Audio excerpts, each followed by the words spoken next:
কর্তা আজকে রান্না করবে চাল কুমড়োর পাতার পাতুরি। এখন পাতাগুলোতে ভালো মতো সরষা ভরিয়ে নিচ্ছে। এখানে বেটে নিয়েছে সরষা আর কাঁচা লঙ্কা।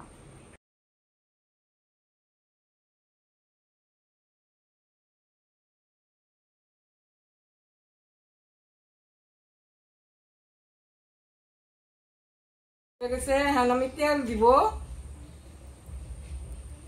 সরষা দিয়া কাঁচা লঙ্কা দিয়া বাইটে আমি এই যে কুমড়ের পাতা বানিয়ে নিছি, এই যে কুমড়ের পাতা পাতুরি রান্না করব।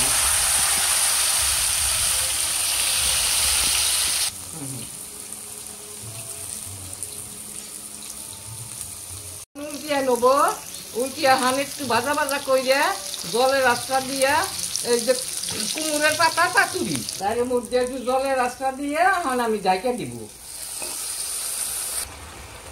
ঢাইকে দিব, তারপর সিদ্ধ হবো, তারপর আমি নামিয়ে দিব।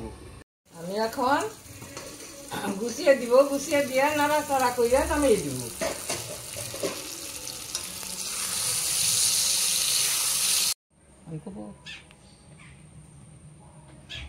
এই যে কুমড়ের পাতা পাতুরি হয়ে গেছে, নামিয়ে দিছি। দিয়া আমি এখন ভাত খাবো।